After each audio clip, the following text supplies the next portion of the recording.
and, we will talk about our records schedule. So who's up? Kevin? Susan? Well, with this one, Jason knows more about it than anybody else, but with the record retention schedule, you have two real options. And the board's already taken it, you've adopted the record retention schedule there. Which you adopt the schedule set by the state, or you develop a brand new schedule for all of those things on your own. Which, that's why the vast majority of people just adopt the state schedule. Mhm. Now, with there, they did change one of the definitions in there. And now there's a number of references in there to, you keep it until the reference date ends, or the reference value ends. And there's no definition for reference value. Okay, I was gonna say that. Before, it was administrative value. And they had no definition for administrative value. Okay.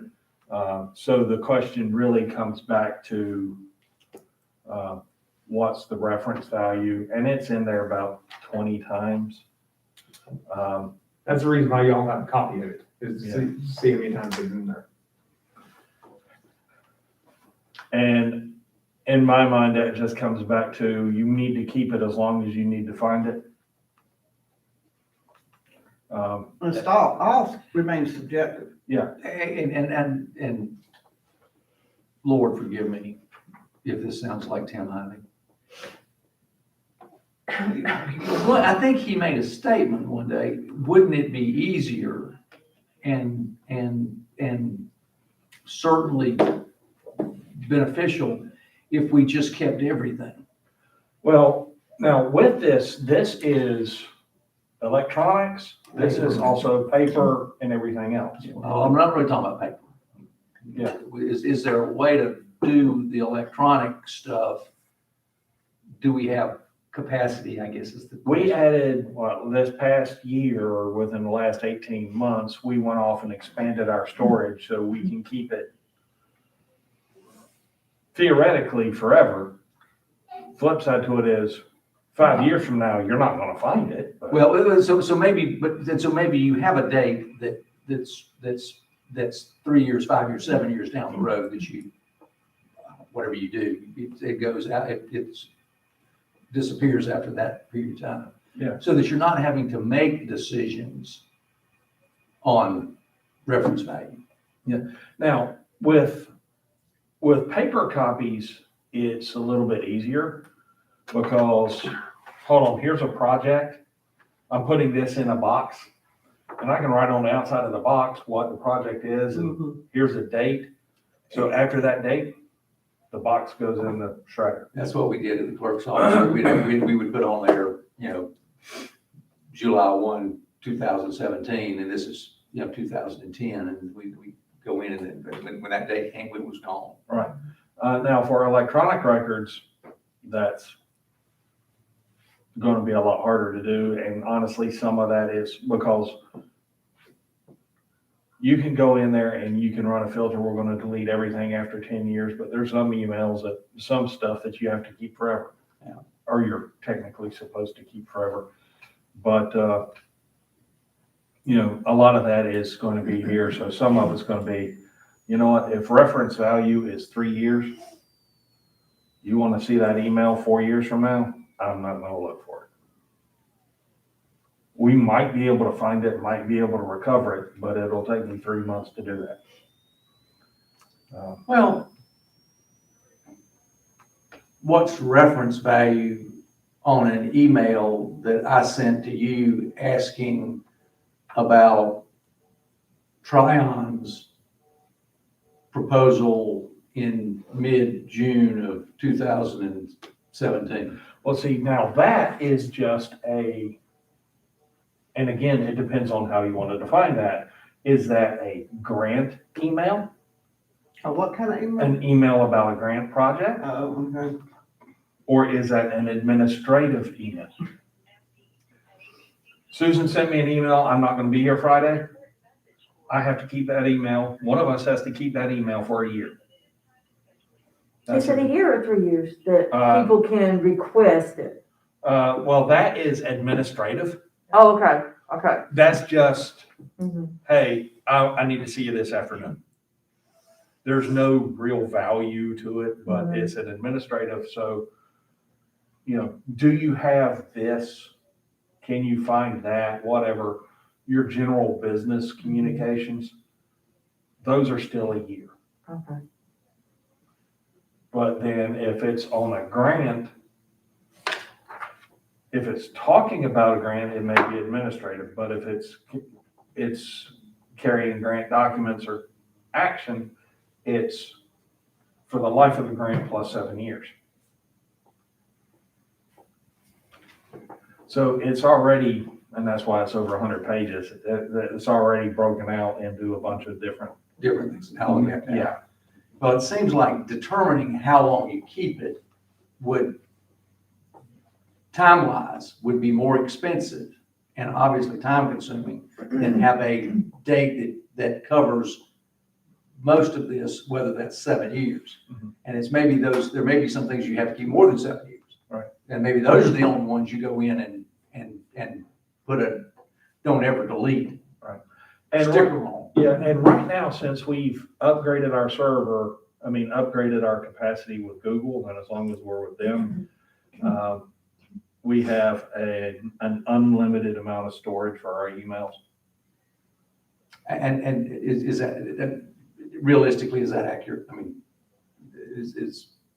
we are, our capacity is so great and our organization is relatively small that we will never fill it. Right. Okay. Um, Whenever I buy a telephone, they tell me I've got all the memory I'll need, and 2 years later, they're telling me I gotta start deleting pictures because there's no room on it. There's no room in the end. And because it depends on how big the servers at Google are. Yeah. And we're not even a tiny blip on what they've got. I apologize for all of that conversation. So what are we doing? What do we need to do with this today? If there's a determination for administrative value, reference value, and you can go through and look at each location and do them individually, or just say, you know what, our general reference value as a standard is going to be 2 years or something like that. And then that way it can be inserted in and through. So it can be inserted. In the document, in the 20 locations.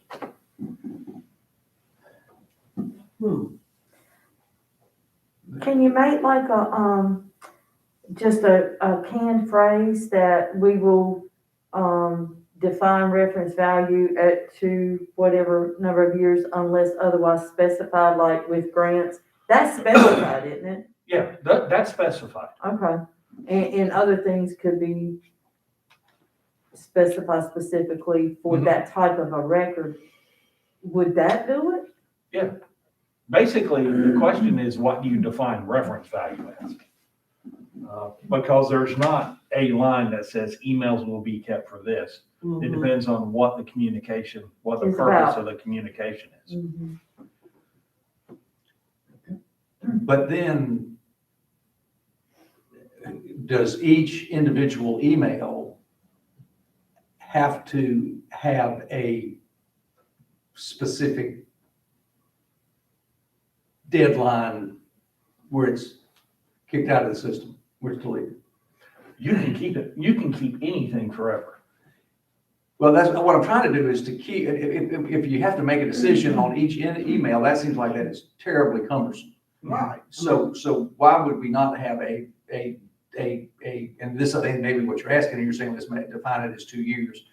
I would define it in a time that covers most of what you are going to be able to get rid of. And if that's 7 years or 3 years or 5 years or 2 years, whatever that is.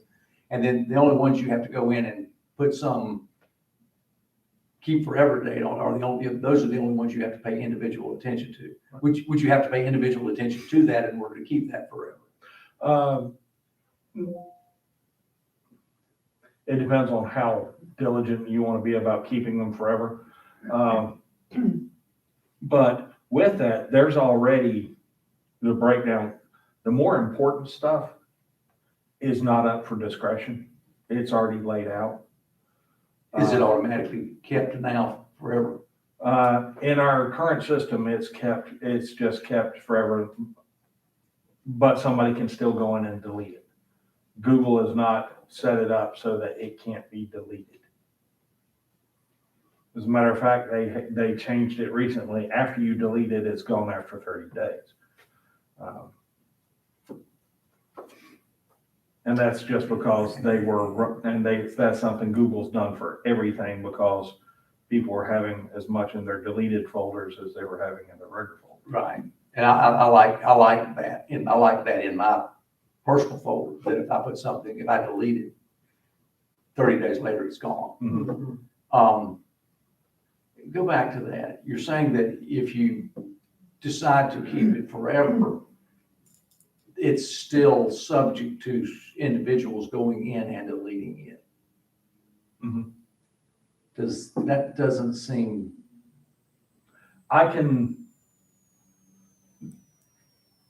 As a function, I can go in and I can still delete my emails. can you delete Susan's email? Susan cannot delete my email. Can you delete Susan's email? I have You have some authority. I have administrative access into Google.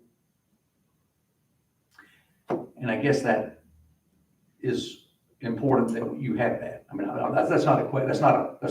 Yeah. But it seems like that would make you target of criticism. Well, If there's an email that somebody thinks I sent you and it's no longer there. and I'd have to figure out how to do it, but I have administrative access into emails, because we've had, when Lloyd Goins left, Sheriff's Department, 3 months later, there was a question. We kept his emails, or 3 months later, there was a question that came up. Hey, did he have any emails on this topic? I could go in his emails and I could search for that topic. I don't see any issue with that. I kind of have an issue with the fact that you can go and search it and decide that's not, I wish he hadn't said that, delete. I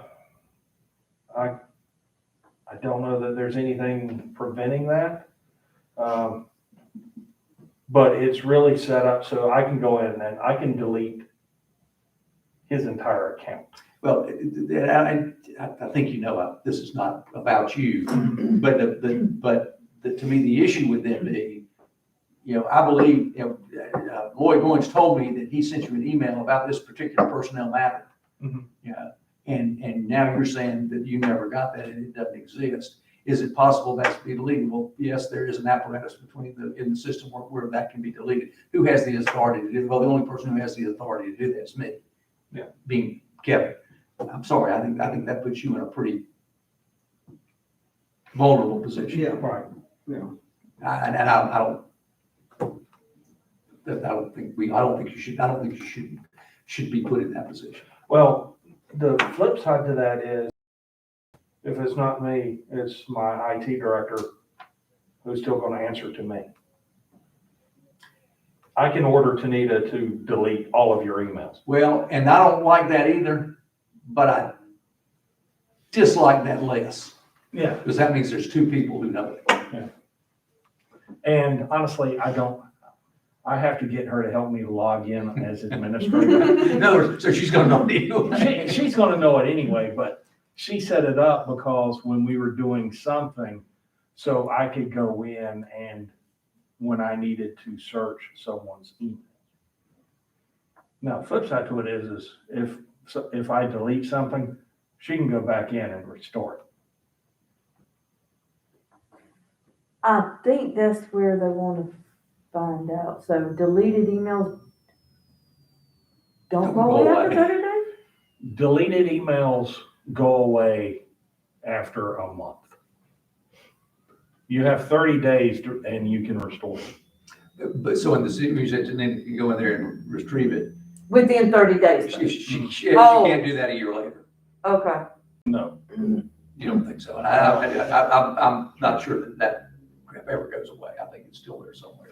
Somebody at Google, once it's deleted and then deleted, until you rewrite over the storage drive, someone at Google might find it. But then again, you also wind up with the questions coming in as how much effort is something worth retrieving? Again, we've got a whole lot to do today. What do we need to do on this? Yeah, what's your recommendation? A standard definition on reference value. You have a suggestion what that standard, when you're talking about that, you're talking about a time frame? Yes, Okay. the time frame. And to me, 2 years seems short. Now, on important information, if it's payroll, that's 7 years. Grants are 7 years after the life. Audits are forever. And all that's defined in here. All that's defined in here. There's just some things that Is there a chart that lists that, or do we have to go through the 100 pages? you would just go through Because the, I ain't gonna do that, gang. I'm sorry. I it's about 20 spots where reference value is. I'll show you real quick what it looks like. And when you're coming upon something that looks like, And y'all don't have to decide that today. No. It's just- well, this right here, it looks like this. It says destroy an office when reference value ends. what page are you on? This is page 1. Yeah. It's after all the All this. preliminary stuff there. It's in the first standard, Yeah. when it first And, starts and you'll see charting. this in all of them, but, it's right there. So destroy an office when reference value ends. Agency policy, destroy an office after blank. We need to know what that blank is. Okay. But- But the terms that you were using, you already said some are 7 years, some are something, some are this. That's not in here. That's not on there, it's in the rest of it. It's somewhere. It's in a Okay. schedule somewhere. Yeah, each topic has a schedule and is already established what those critical timeframes are that Kevin's talking about. It's all the little miscellaneous stuff like, well, y'all gotta decide when you don't think you're gonna need it anymore. Yeah. Right. How long are we gonna keep the emails that y'all are sending back and forth, trying to schedule the meeting Right. that you had Monday? Yeah, like this right here, census project records on page 3. These are census, like where I would get stuff where I was getting the census committee together and that kind of stuff. How long do I keep that stuff? How long do I keep it? Not how long does, federal government keep it? So that's, usually a lot of these things are just things that are minor. And What would you call those things? Would you call those administrative? Those are your administrative things. They're not making a decision, they're not communicating a policy. Most of these are just your administrative or facilitating a discussion. So what is your recommendation that we keep those? Is that, Again, I'd say if you're looking at it, probably at least 2 years. and anything that we would keep beyond that, there is some recommendation in here as to what that period should be. Yes. Well, like I said, there are different things. Of course, anything that the board takes action on, that's permanent. You have, grants, contracts, land purchases. If the board sends a letter to a congressman, technically, that's supposed to be kept forever. If I send a letter to a congressman, that's supposed to be kept forever. So, there's 100 different ways that communications and records are broken down in here. What you're looking for is, when you make a decision, that's spelled out how long you have to keep it. The questions on reference value is basically, okay, all the notes that you have before coming up to making that decision, how long do you have to keep those notes, assuming they're public record? Good example in there is an ordinance. Obviously, an ordinance stays forever. But the things that coming up to that ordinance are not necessarily forever. That, if your notes and all that stuff that you're using to make that ordinance, or emails, whatever, once that ordinance is passed, when does that reference value end?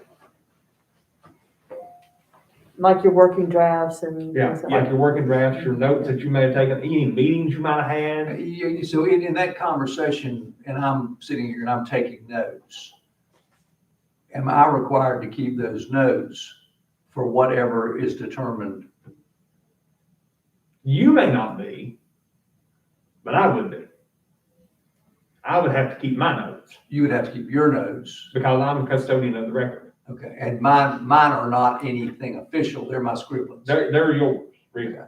I mean, now there is a case to be made that it's a public record that you as a commissioner, whenever you were taking notes, that your notes would be a public record. There's an argument to be made that there.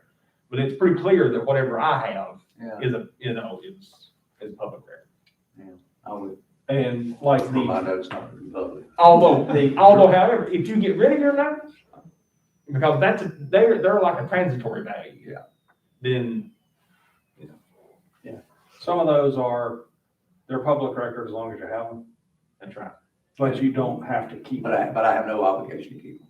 And I do. I understand that, and that actually makes sense.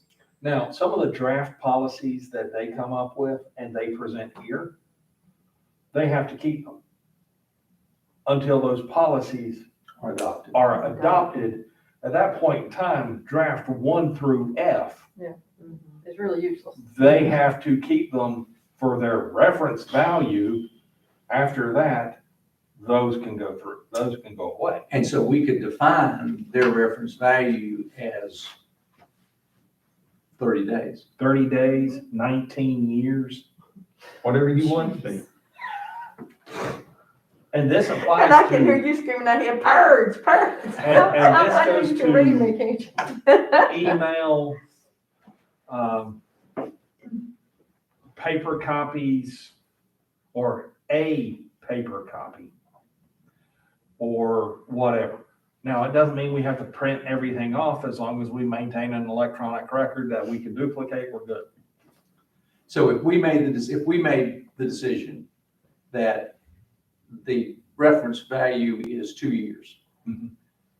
except where it is recommended otherwise within this document.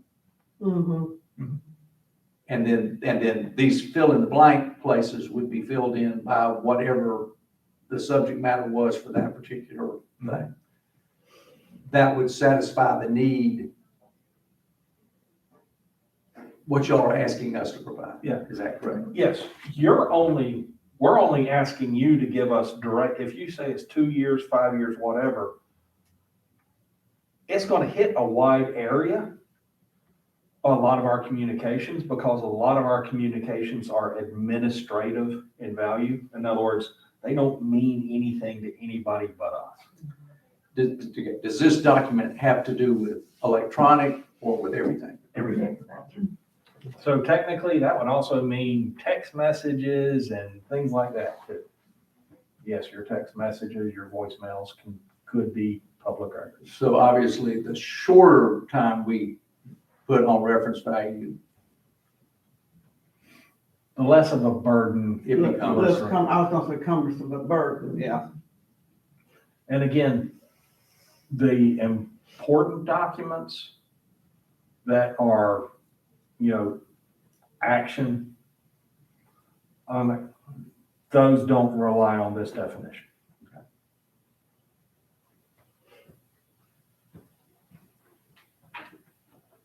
What do you think, Tom? Frank?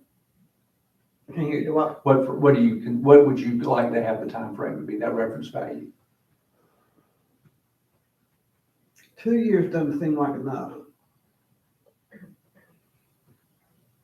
But I'm more inclined to go with what staff recommends because they are the ones that manage this on a day-to-day basis. Well, obviously, whatever we decide is gonna go to the full board. Right.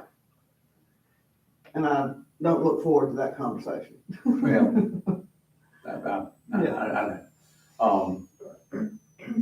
What reference value, what do you think and how many years kind of the same thing. 2 years seemed too short to me, does it? but I understand that if most of the important things that we believe we're gonna deal with are gonna have a longer time frame as defined in this, Mhm. I'm okay with the 2 Okay. years. Mhm.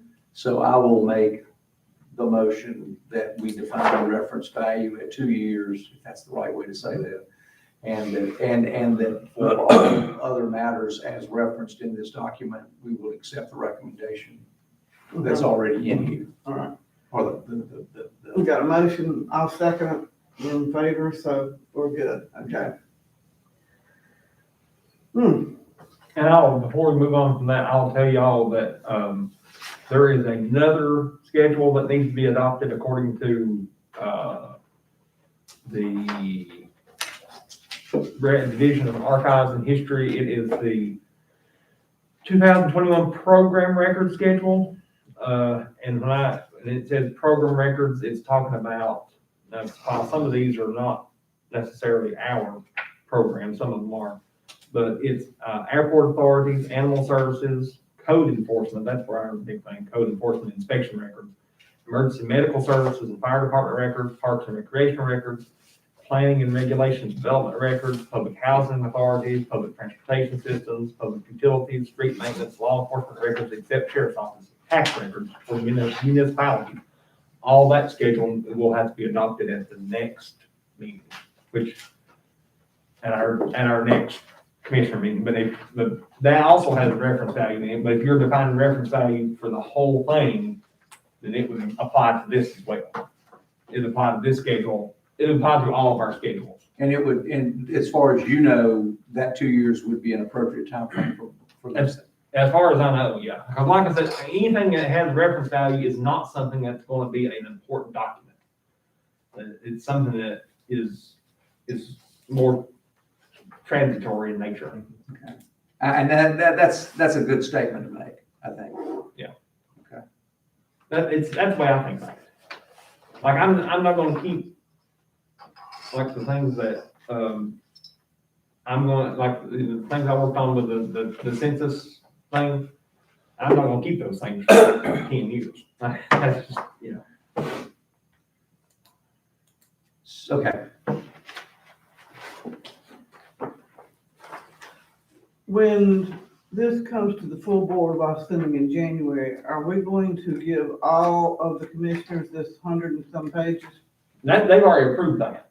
Okay, Yeah, I gave you all the signature page, the executive summary, and just like the basic overview. Those first few pages there, before it starts into the schedule, that's what I gave you all to look at and it was on the consent agenda, because that's usually the way most boards handle it, because it's a pretty innocuous thing usually.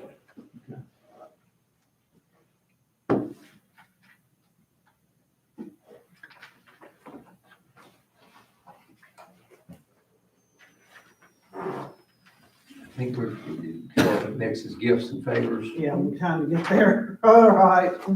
Whew.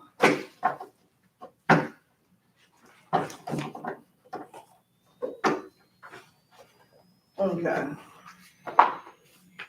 Gifts and favors,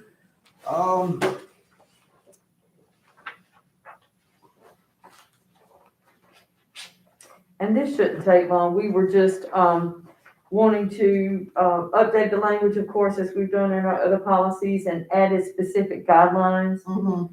Specifically, we, just like the first one, you see how simple it was. It's just gratuity shall be refused, and there was nothing to show, okay, what's acceptable, what's not acceptable, and we defined that in our draft that you all have. It is, defining it is, okay. And we pretty much have done this in practice over the years. Nominal value, $25 or less. If a Kiwanis member gives you, free tickets to the pancake breakfast or whatever, that's a nominal value. That is okay.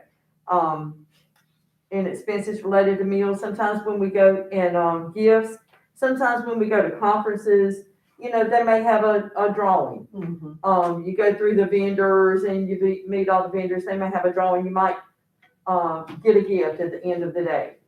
Those types of things. Expenses related to meals, travel, you know, some vendors will treat a person to lunch or dinner or whatever. Those are of nominal value and within, the course of going through the conferences or whatever. So those are acceptable, but, a really extravagant gift, anything over $25, we should decline. And I always give this example years and years ago.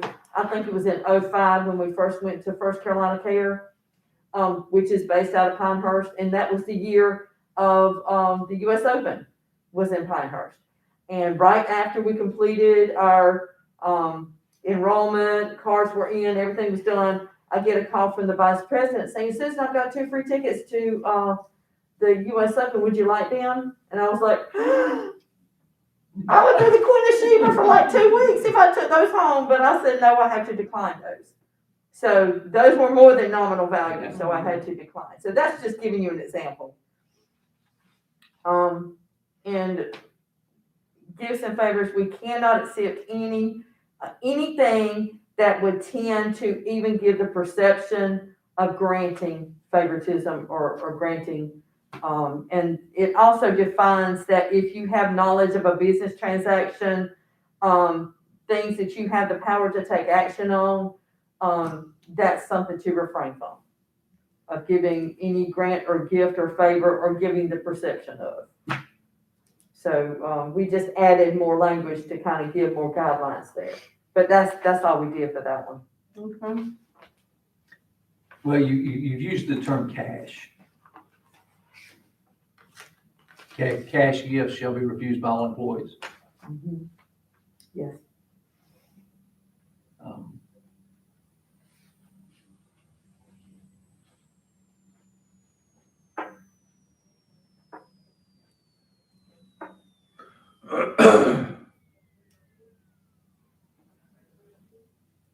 And we do have situations where people want to tip county employees, and we have to, you know, I'm sorry, I cannot receive that money. You have to be, you know. And we had situations where, this has been years and years ago, and it was a Scance van driver and little old ladies wanting to give, you know, here, baby, go buy you a Pepsi Cola. Well, you can accept Pepsi Cola, but you can't accept You cash. can't accept the dollar bill. Right. Yeah, and I in my brain, I was thinking, and I just, that you need to expand that a little bit, because there are other ways that people can give things of value, but that's pretty much covered by the statement above. Mhm. And I think you're really looking to say exactly what you said. Don't take cash under any Right. circumstances. Right. Okay, yeah. Is a gift card cash? Gift card is cash. Gift card is cash. And I would not have said that. I don't know that. I mean, I would just, if you told me, to me, I would argue that that's one of those other things I would have included there, because I don't necessarily consider that cash. Now, it may be covered under one of those other things. I don't know, what, you know, if somebody gives you a $5 McDonald's card. It's not an item. I mean, I don't know, it don't matter to me. Don't matter to me.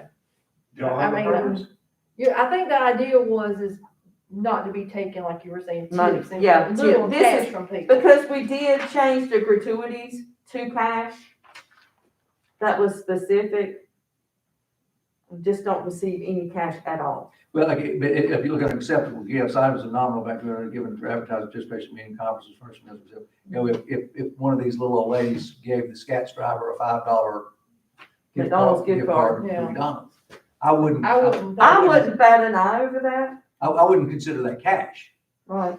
So I would not, unless, if you want to specifically, When you said that, I immediately thought with employees, if we give employees gift cards, is cash really because we have to tax it? Yeah. That was the frame of reference I had.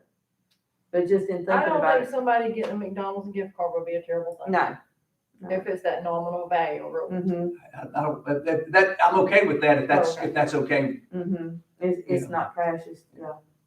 Cause I could see that happening. Maybe a Starbucks card. When Yeah, they open. Starbucks here, You know, I appreciate the city of Laurinburg people coming and picking up the limbs in my yard. And I don't have any cash on me, so I write them a check for $10 and say, you know, go buy yourself a breakfast biscuit. Is that cash? Writing a check to an individual. Check would probably be considered cash. I think check Yeah. would be considered cash. It's a tender, it's a Yeah. monetary tender, yeah. And so you might want to put cash, including parentheses, including checks. I'm not trying to nitpick it. I think if you really want to target just the cash, because that's where your problem's been, I don't, Well, the others, I don't know that we've had problems there, but you We also did have, have, years ago, a person was warned and then warned a second time and then warned a third time, and she continued to receive cash from the little old ladies on the van, and we had to terminate her. but we may need to look at figuring out how to put that in there because, you know, my daughter will never write a check in her life, but she will feed them up. Yeah. there are ways to Cash out. to transport, to pay him something of value that ain't cash. I don't know what they are. I mean, there's so many different ways to do that today. Could you say cash transactions? I don't know. Yeah, cash or its equivalent. And I think that check would definitely be part of that. I don't know whether these other things would be.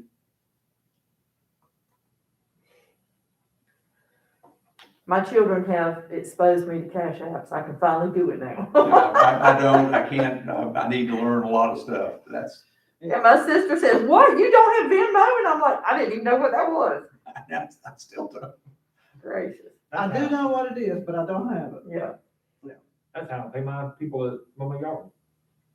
No, it's, But if you lived in a large metropolitan area, you would need Venmo. Mm-hmm. oh, my kids use it all the time. You don't need it They don't here write because checks. nobody has it. So cash gifts or equivalent, how would you? I just said cash gifts including checks or electronic transactions. Okay, That may Okay. be more specific. Yeah. Say that I again, like All right. Lori. Cash gifts including checks or electronic transactions. Okay, yeah. I like that better. Okay. Okay. Everything else look all right? she's such a good wordsmith. This not between, just noticed under guidelines, Mm-hmm. I've got, the A and D is all capitalized. Is there some reason for that? Probably for emphasis. I think. Yeah, we just it brought is that for over. emphasis. Okay, Mm-hmm, mm-hmm. all right. If you have knowledge and you have the power to take action or official influence to act in that transaction, shall not receive any grant or form of gift or favor with that person or entity. I don't have a problem. Okay. Okay, do we? We will motion to approve them all at one time when we get to that point. Next is political activity policy. And, this has been the same for forever, ever. Amen. That when we receive some, we get blogs and of course we get correspondence from School of Government. And this is where the changes came from, is, one was, a blog by Freda Bluestein, is that, okay, Freda Bluestein. And then the other was, by Bob Joyce about the Hatch Act modernization, the Hatch Act Modernization Act, which was, signed by President Obama, is because the Hatch Act, really limited, especially on the state level, is saying if you receive federal funds, and that was always very ambiguous because of course we receive state funds, which federal funds flow through that, and it was kind of a, is it is or is it not? So, the Modernization Act absolutely defined it, is that the employee's salary must be paid entirely with federal funds for them, to be subject to the Hatch Act. So we wanted to put that in there. And also, County Board of Commissioners are prohibited under these statutes from being employed as a county employee during their term of office, except under the provisions of these statutes. And these statutes, I did not print those, but those were pretty much that, boards of commissioners in some small municipalities, very small municipalities or counties, 5,000 or under. may serve as an interim county manager or something to that extent. Okay. But that's just adding these. Okay. All right. One comment, under your wording on number 5, use funds, supplies, or equipment, technology of the county. I think I would move the or. Use. Comma, funds- okay. Use funds, supplies, Equipment, equipment, comma, or Yeah. technology. or technology. Okay, Okay. just move that or.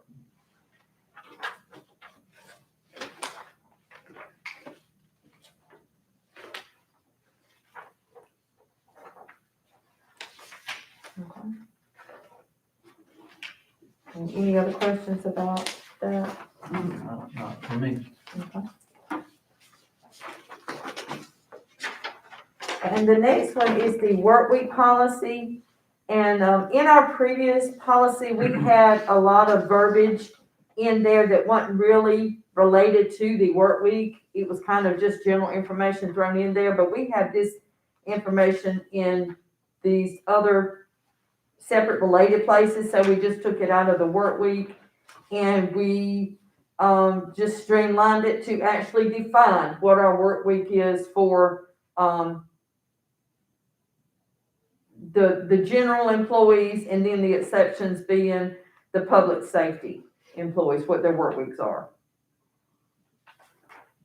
Okay, is that really accurate when you say that emergency work week is Monday through Sunday? Or do you mean? That is defined, that's their defined work week. Yep. That's their 7-day cycle. That's their 7-day cycle. Monday morning at 12:01 a.m., Mhm. 1 minute past midnight. Yeah. Till midnight Sunday night. Sunday. And the wage and hour says you can have different work weeks for every department if you wanted to, it just has to be defined. Okay, And it cannot be fluid, like this is your work week this month, this is your work week. It just has to be defined and be consistent. okay, I understand that now. I think that I would have. Okay, I'm good. And I may be able to answer you, I just see a question mark.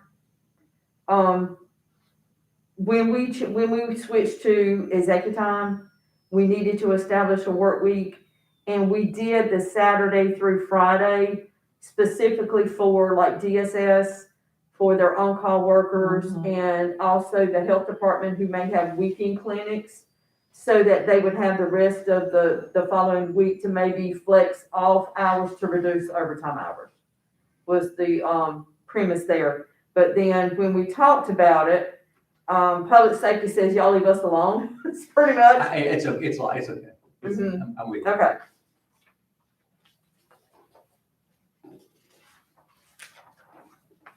Okay. Alright. And the workers' comp policy is pretty much combining two policies. We have a workers' comp leave policy, and then we had the managed return to work policy, so we're just pretty much putting them together. And, one of the things is that we allow them, you have the choice of this and this, you can take leave or not take leave, and you can use partial leave or not use partial leave. And most people did it, and it was confusing to them and to us as well, and to payroll. Well, did they choose it, or, so we're just putting it in the policy that this is gonna be what your requirements are. Because we do allow partial leave during workers' comp leave, when normally they would be in total leave without pay. We allow them to take that partial leave, which helps us and the employee, so that we have enough payroll to take any deductions that need to be for dental or supplemental plans or whatever. Okay. And then this also covers what their responsibilities are regarding workers' compensation, their responsibilities to get us the information we need from the provider. And Lori can speak on that if she wants to touch on something I may not be covering as well. But it does give their responsibility as well as ours regarding the whole issue of workers' compensation. And it also clarified it better clarified for the employees how things are handled under work Mhm. comp. Mhm. Like when they have to attend approve appointments that occur during their shift, there was always some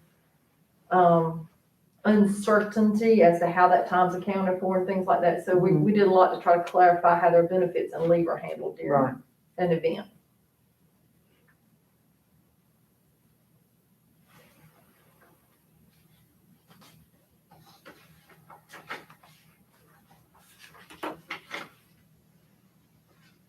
And if you look on page 3, where it says continuous leave, for those that work shift work, of course, our public safety people, it was like, do I stay on my schedule? Am I gonna be charged these leaves per my schedule, which could be 12 hours or 24 hours, and taking partial leave for that? We have done this in practice for years and years, is that during the workers' comp leave, they will be placed as a 40-hour employee.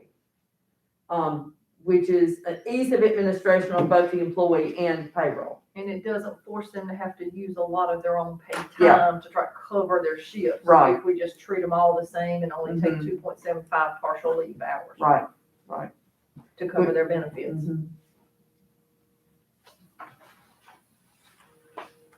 Because workers' comp pays 2/3 of their salary, and this just allows them to take leave for the other third, just to keep the payroll going.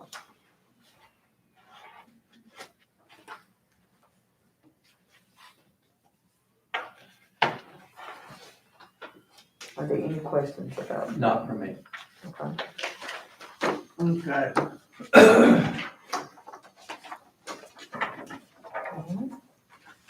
See, this might be a whole lot better than that record retention.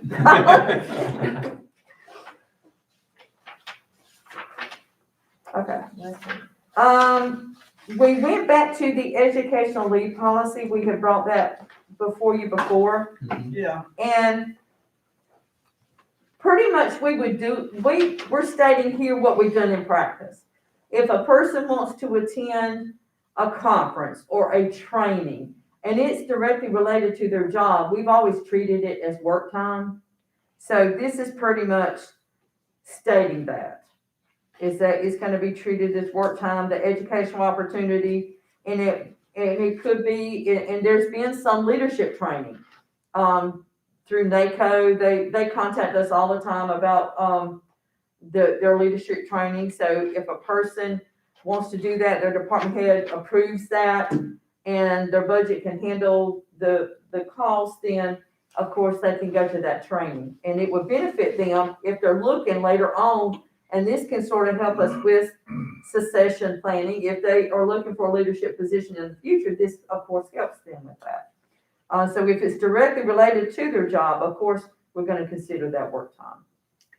And it seemed like when we discussed this before, we had an issue, and I'm not gonna remember it very clearly. There was a fear that we might be training people to leave us. yeah.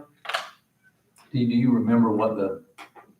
Well, one of the things is that a lot of people do tuition reimbursement. And we didn't want to go there because, we didn't want to pay, again, for that, we do not, we need it specific to their job, and if they want to benefit themselves, that's fine. But we didn't want to go into the tuition reimbursement and say, okay, I want to get my bachelor's degree, but now I've been working for you all these years, but then Robinson County pays a whole lot more, so I'm going there.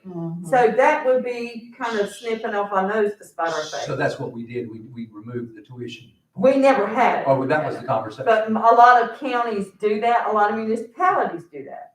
And they limit it per semester, they might do 1,500 as a limit per semester, or whatever, that's all we will reimburse up to. But I think that kind of got in the conversation, and we didn't wanna do that at That's all. fine. I just. Because we were looking at just eliminating the educational leave policy altogether, because most of what we were doing is saying, okay, this is specific to your job, it's to be considered work time.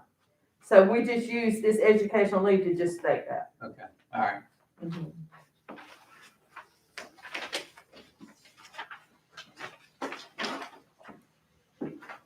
When I read that one, I didn't see anything that caused those same alarms that I remember from that other conversation.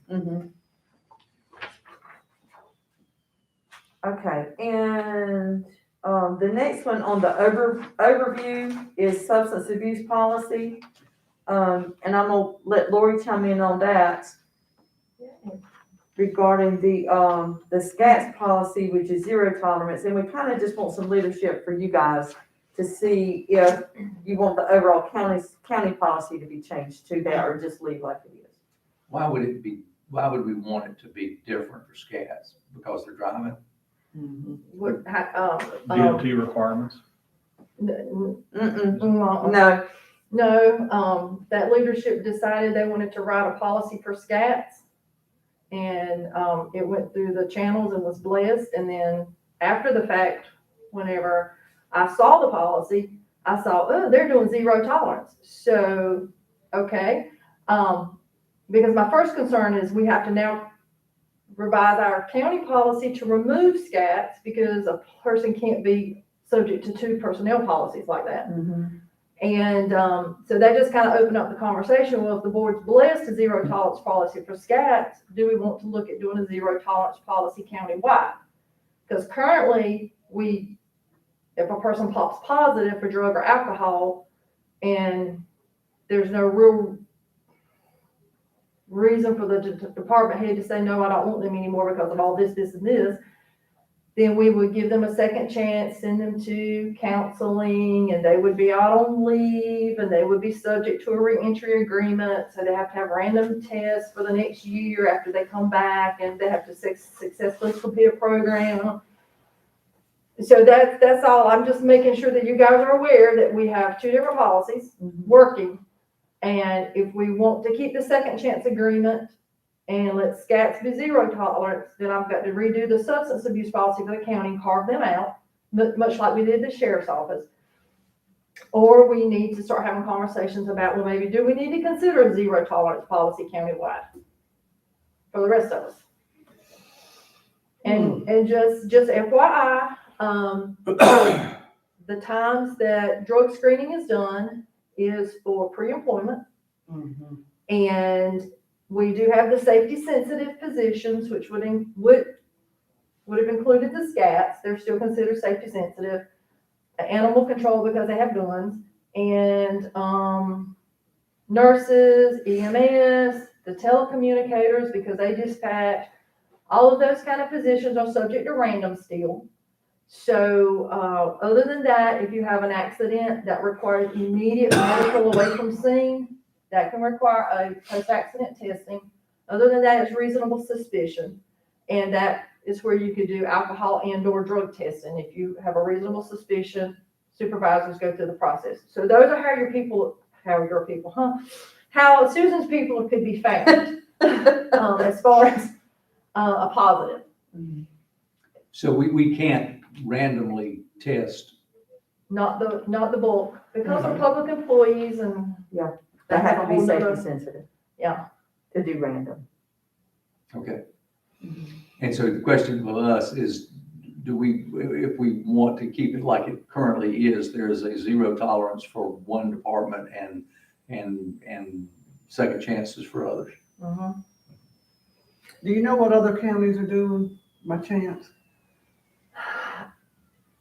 I'm not sure. Okay. I just remember years ago when this first started, probably in the early nineties, is when I first started going to training on these. And, a lot of companies, even private companies, when this started, yes, we're going zero tolerance.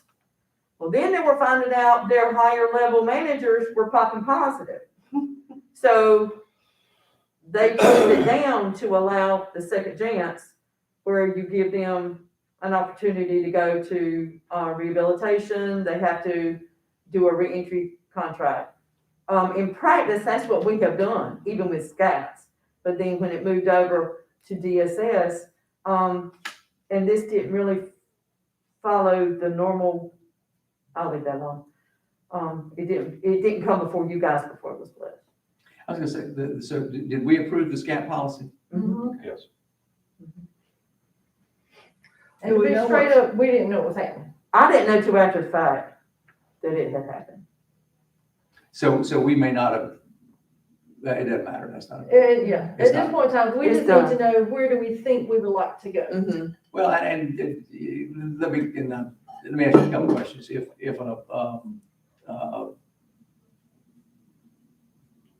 Parks and Rec employee, do they drive vans with kids in them? Do they pick up kids and take them from one location to another? Not general.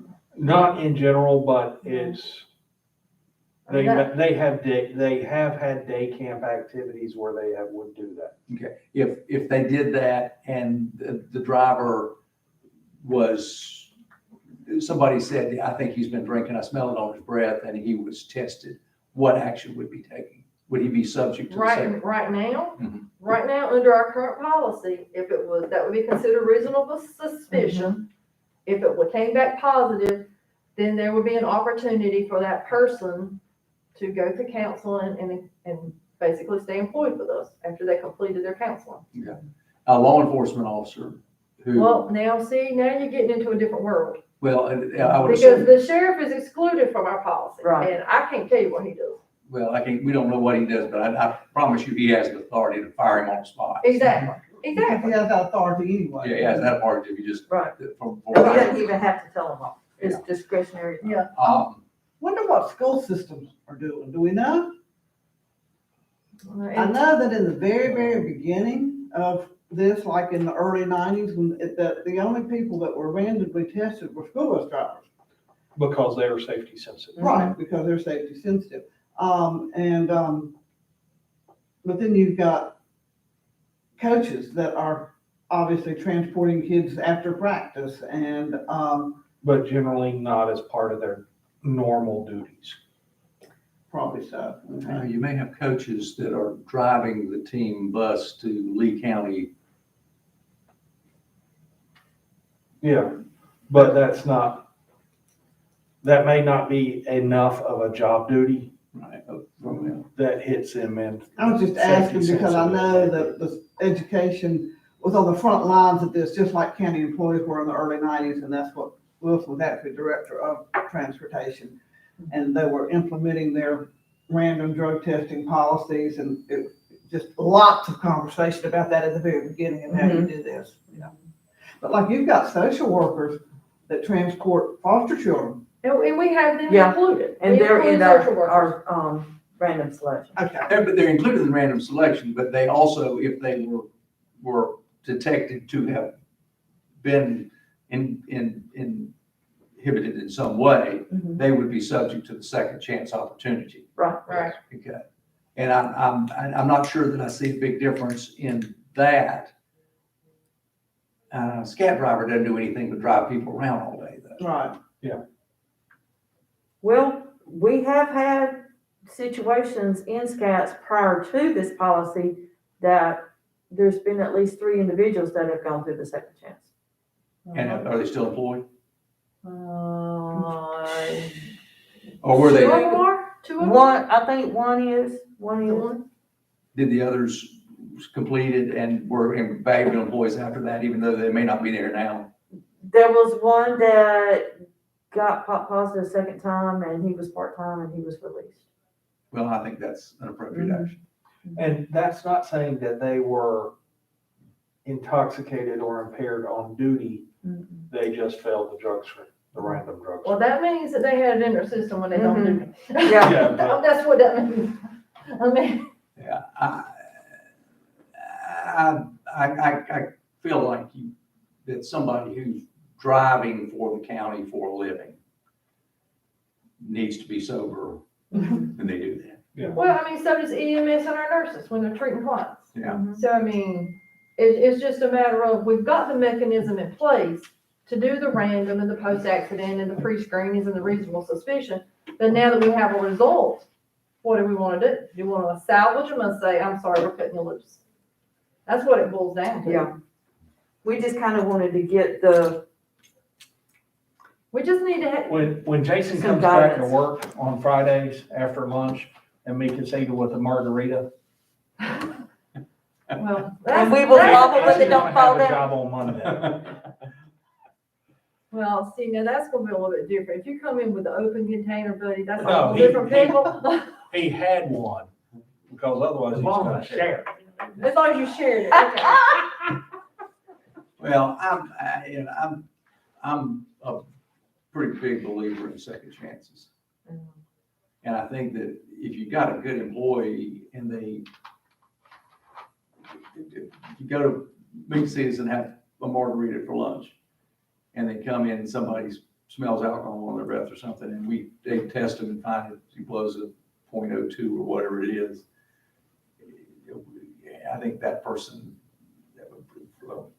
I would promise you, I would have been guilty of that more than one time working as the clerk of court here. But I don't think it ever impaired what I did. I would hate to think we were gonna sacrifice a good employee for something as what I would consider as minor as that. Now, they would still be subject to discipline. Right. It is, Right. and I'm not saying that. Yeah. Mhm. Yeah, And but would we do the same thing with a scat driver? You know, not now.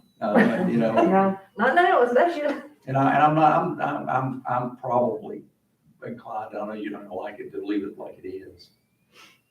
Look, I come from the private world, and it was always zero tolerance, and I don't know how many drug screen people I had to pick up the phone and call, say, don't come back to work. Yeah. For marijuana, because you know they did it over the weekend. Who manages the random testing for y'all? The, You have contract with somebody? yes, It's a- yes, it's a third-party company, contract. Yeah, Okay, third that's party. all. Do you do it, is it blood or urine? You're, urine. Yeah, we ran, if you worked for our bank, you were subject to random testing anytime we chose to do that. And see, private employers can do that. Yep. Public cannot, and has to be safety sensitive or reasonable suspicion. There has to be specific reasons to test. Otherwise, it's, we have privacy rights. or illegal something like search and that. seizure or Yeah, something. We're yeah. realizing that we may not do what you want us to do. Do you all have a preference?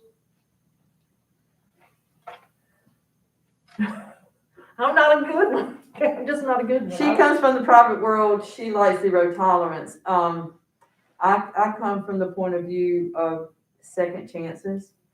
And, just in looking at how the culture has changed over the past 2 years, I would be reluctant to go to a no tolerance policy. That, and the flip side to that is, when marijuana is legal in 3 years in North Carolina, Oh, Lord. I'll be retired.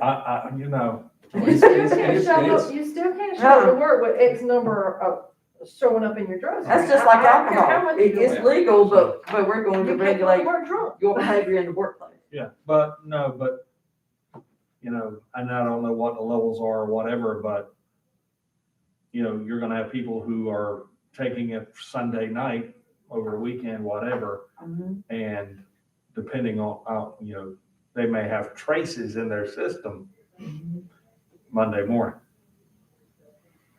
So, Yeah, and that's, and most of them, And you're it not can gonna stay in your catch that are system not up to 30 days. safety sensitive. Yeah, it can stay in your system up to 30 days.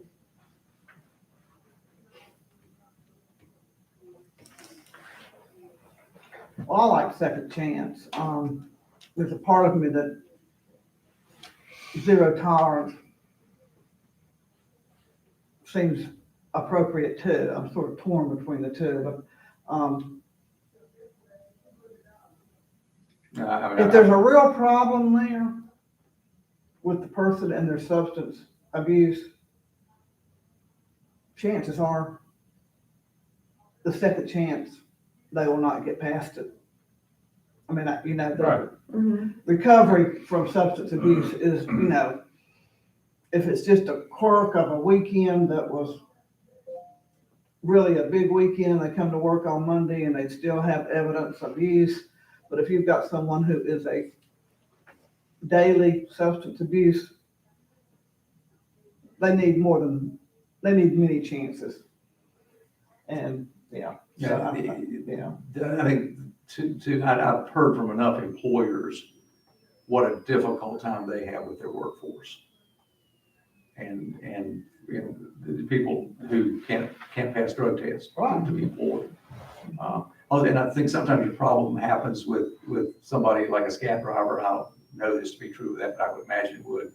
You know, they've got somebody scheduled to work, they don't show up, so they call somebody who's off that day, who drank too much the night before, and so they're gonna come to work when they would not have had the drinks they had if they know they were gonna be working that day. So, And we do have that is built into the policy about alcohol, that if you've had so many hours prior to your shift start, you know, because I know Mike Edge just talked about that a lot, about how, you know, his people needed to tell him up front when he called them in if they'd been drinking, so he could move on to the next person on the list. Yeah.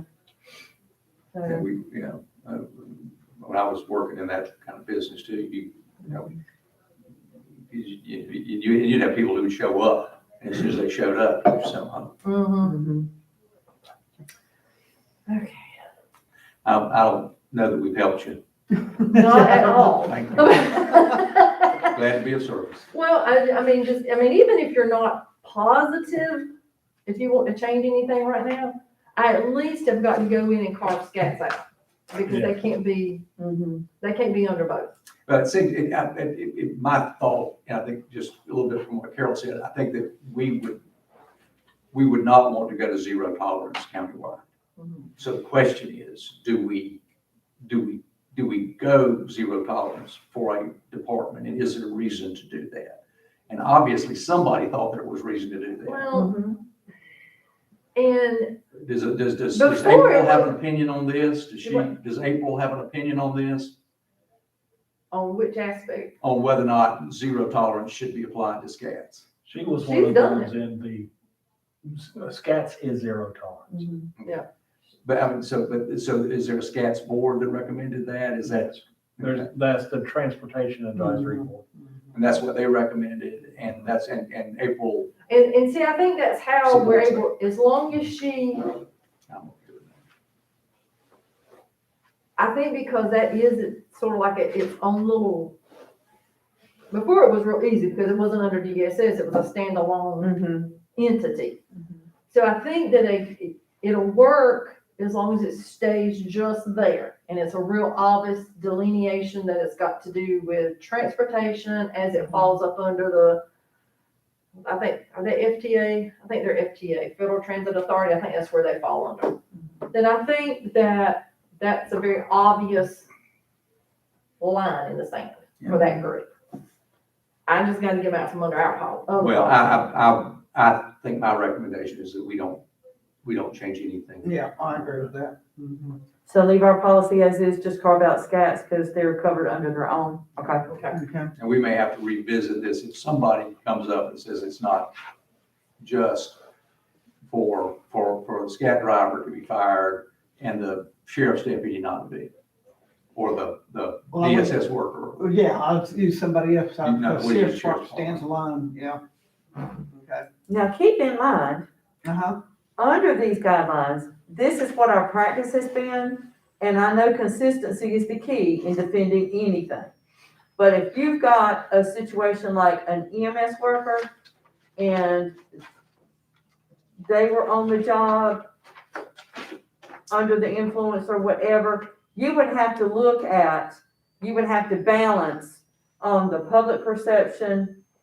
I mean, that could be subject to immediate termination. This is not to say we are not gonna terminate, but we have that option to give a second chance. I think Yeah, that's I think important. that's fine, yeah. Yeah, because you always have to balance, Mhm. you know, and it's based on circumstances, individual circumstances and exactly what happened.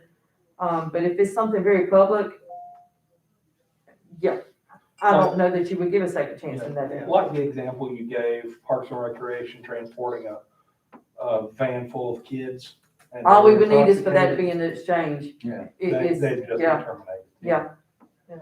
Yeah, that's what, because I think that's a good example, because I think there's some situations that for that particular day and that incident, Mhm. it is exactly like the scat driver. Right. Mhm. Right. Yeah.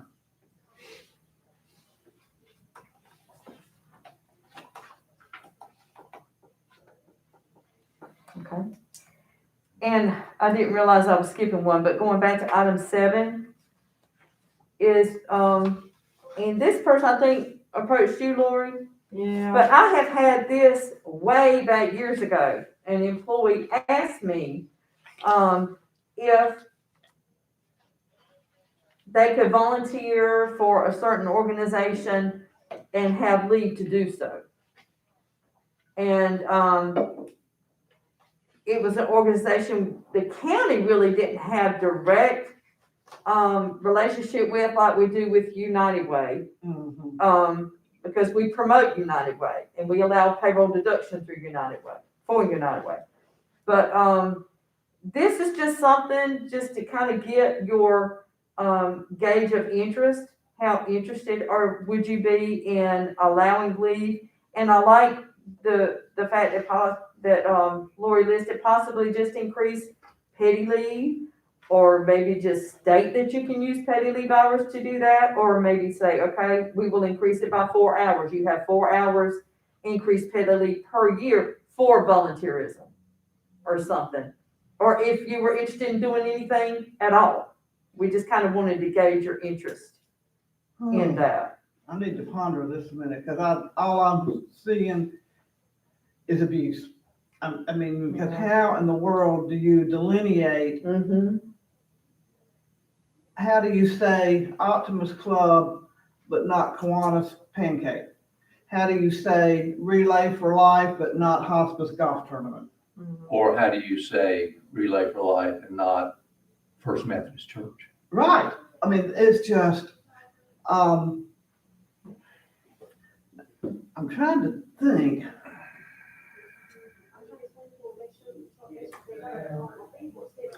On the state level, okay, I think on the state level, they have something that, And this is included. This is Probably, from the state manual here. it's really vague to me, because I haven't had any reason to think about it in a long time, but with state employees, they do have something in place where a state employee can participate in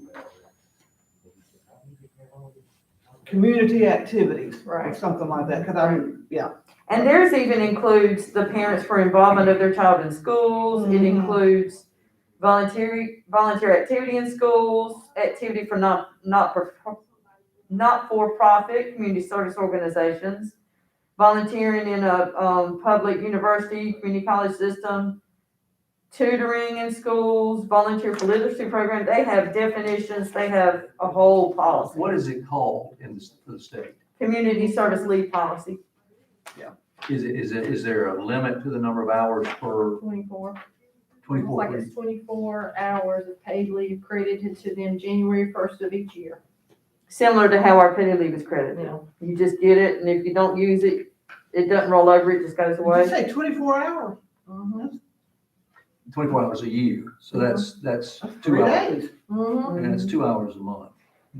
That, now, how much petty leave do we give people? 15 hours a year. 15 And can they use that for this? Can they use that for anything? Anything else? They can use annual leave, The petty thing, leave, the whatever, thing about petty leave though is we do cap it. You can only use up to 3 up hours. to 3 hours. So if you want to take a day, to help at the Relay for Life, your petty leave alone would not be enough. You'd have to take 3 hours petty and 5 hours 5 annual. hours.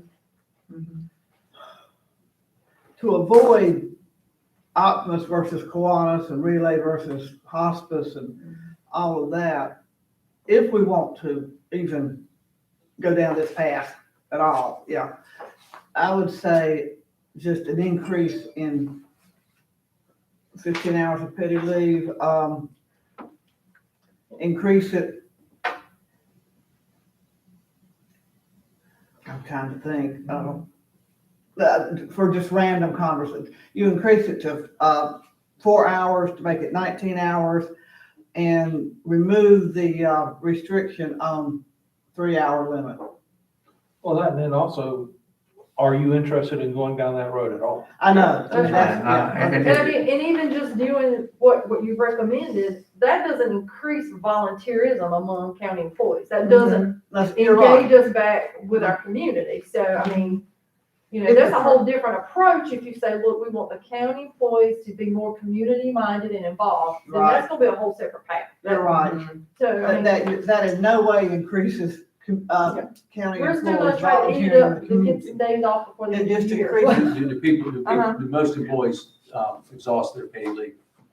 Oh, yeah. Most do, yeah.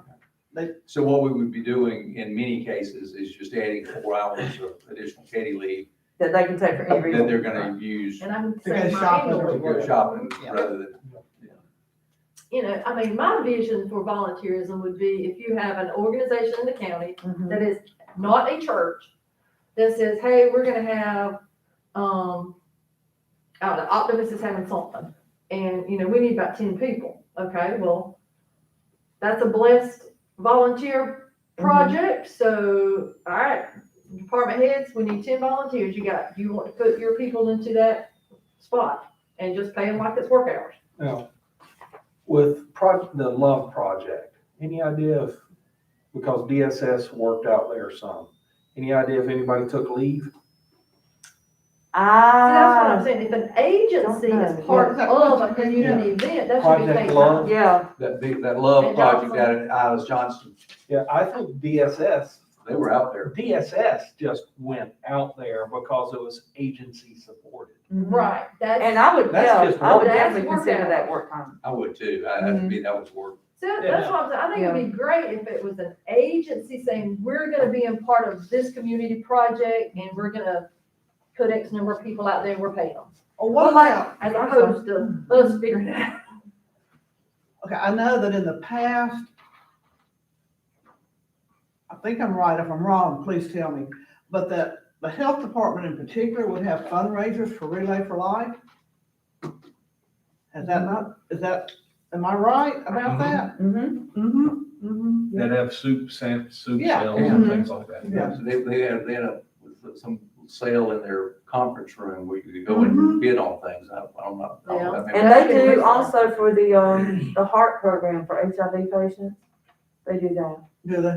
But this would be like, the Day of Caring, the United Way Day of Caring. Mm-hmm. We always had that question, do they have to take their own leave to participate in the United Way Day of Caring? And I think at some point we said because we had a relationship with United Way, we would not make you take leave. But for like other organizations, I remember, somebody saying, well, I want to do the March of Dimes. And of course, they were a health department employee. Yeah, I mean, there's just so much out there. Mhm. There's the fun run. And granted, it's on a Saturday, but sometimes they have meetings. If you're on that committee to promote that activity, they may have a committee meeting at 4 o'clock on Wednesday afternoon to get ready for the fun run, and you're on that committee because you volunteer for that particular activity. Yeah, it would be tough if it's me as an individual saying, I want to volunteer for this and this and this, and me coming to Kevin and get a blessing. But it would be different if Kevin comes to me and says, the county is going to be part of this event, and I would like you to volunteer. Mhm. And then, that would be. Well, The county is going to participate in Relay for Life, and if you would like, but if you choose to be a part of that, we'd be allowed a certain time off to do. Right. Mhm. Yeah, I think adding to the paid leave was what I was thinking would be a good way to do it, the more I think about it. Oh, I'm completely against it I now. think that's a bad plan. I don't think that one either encourages Yeah. volunteerism, Right. nor does it. I mean, you can't- Gives a lot of folks an If we- opportunity to take yeah. more time off. Yeah, I mean, if we, increase petty leave, you just need to take the word volunteerism off the whole policy because they're not related. Susan, you made a statement, you kind of left out churches, which you, They do in this, let's see, I had it. Service does not include activities designed to promote religious beliefs such as teaching or leading religious assemblies or in raising funds to support religious activities.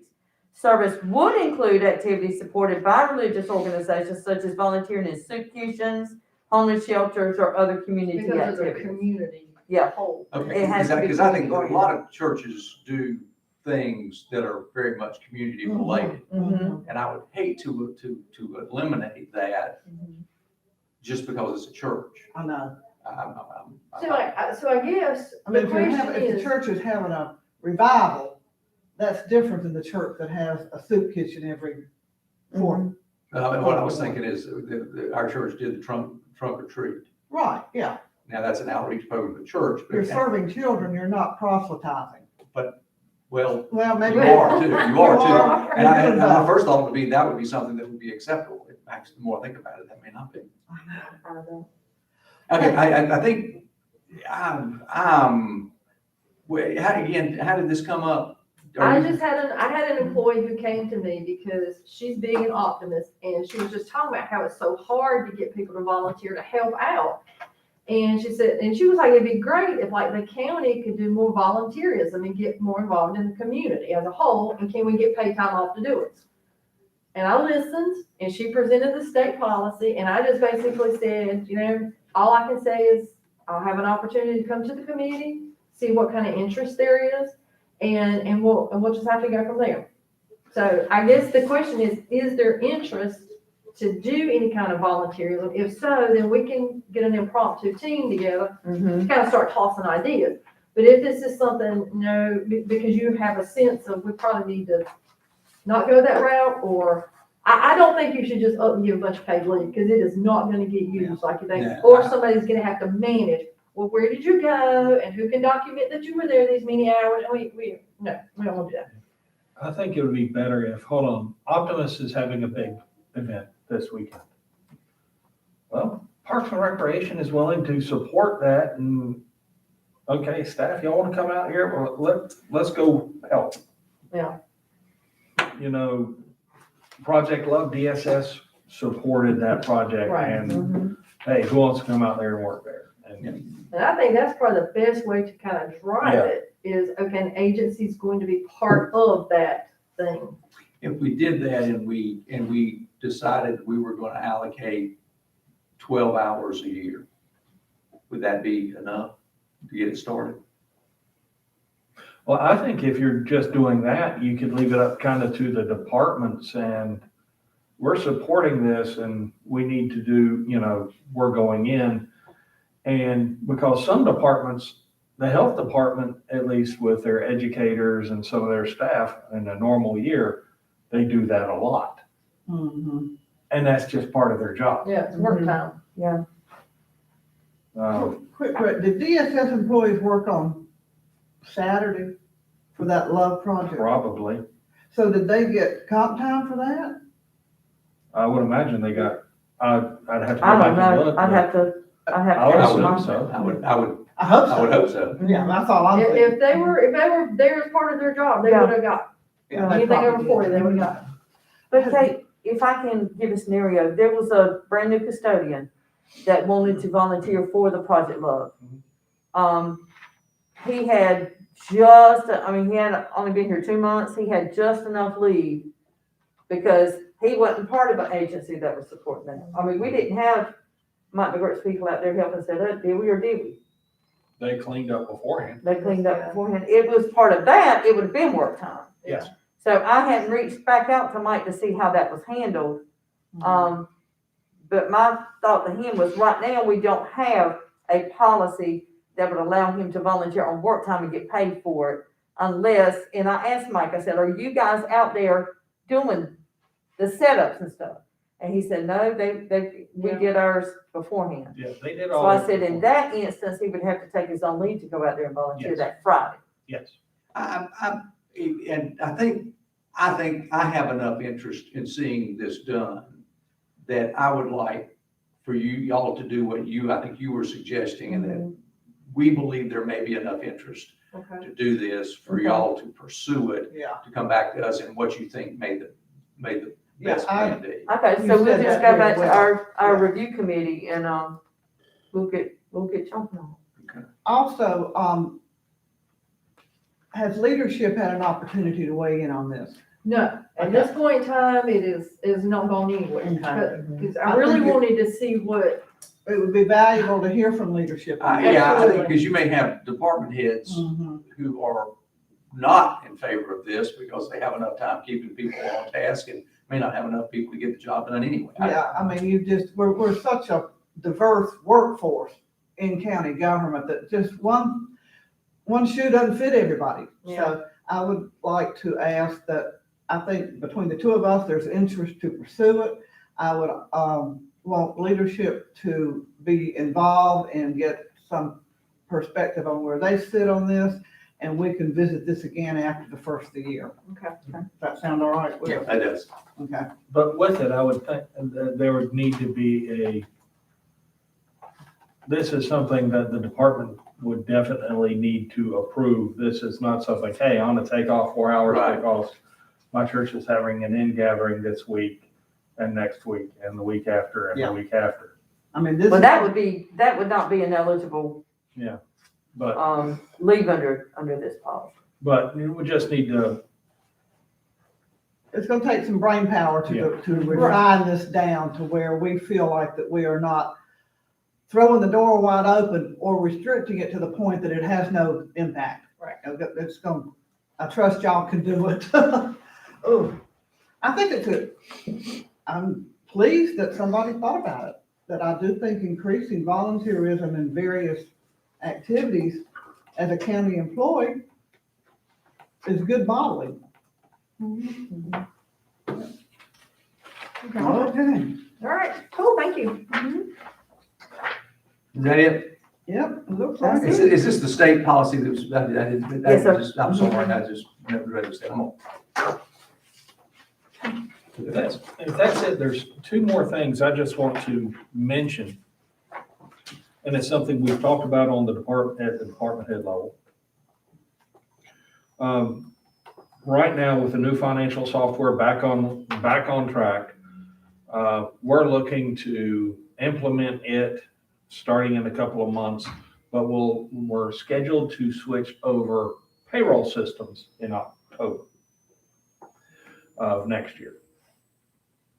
What we've had discussion about is, because this question comes up on a regular basis, but what we're thinking about is going from a monthly payroll to a bi-weekly payroll. Not semi-monthly, but bi-weekly. 14 days out. That would actually help out in some of our public safety payroll, make it easier there. But we've had a number of people who have asked if we could go to a weekly or semi-monthly, bi-monthly, bi-weekly payroll cycle, but we had significant support for going bi-weekly. So bi-weekly is what, the 1st and the 15th? No, it's that's every 2 semi- weeks. Every 2 weeks. It's Every 2 So weeks. it's Bi-weekly is every 2 weeks. 26 paid checks. Yeah. Right, 26? It's the same amount of money. Has the county not done that in the past? Y'all help me out. I mean, I went to work for the county in the Not the 70s. last 20 We've years. been monthly forever and a day. Has it? Okay. Well, I'm trying, because I know at some point, Why did we want to do that? Um, Because it's requested by the employees. There's requests from the employees, Yeah. but also in A law very good enforcement, business reason.